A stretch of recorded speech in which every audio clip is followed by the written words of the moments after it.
Era il 9 marzo 1510, quando ad un anziano devoto, Giovanni Cigana, apparve per la prima volta la Madonna. Da quel giorno, ogni anno, oramai da 5 secoli, nel santuario di Motta si celebra l'anniversario dell'apparizione, con pellegrinaggi e messe solenni.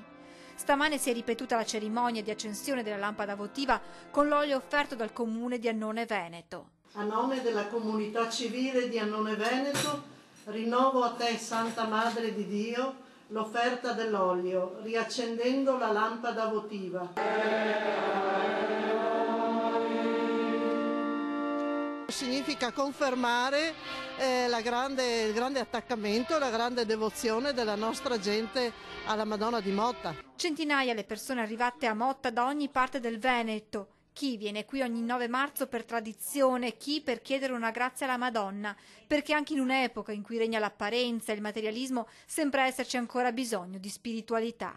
La Madonna mi aiuta in tante cose, specialmente nella malattia e nell'aiuto specialmente ad accudire gli ammalati. A mio marito è malato, comunque sono venuta perché vengo sempre. Ho sentito da 2 o 3 giorni che aspetto questa giornata. Io sento il bisogno, anche perché ho avuto dei problemi nella vita.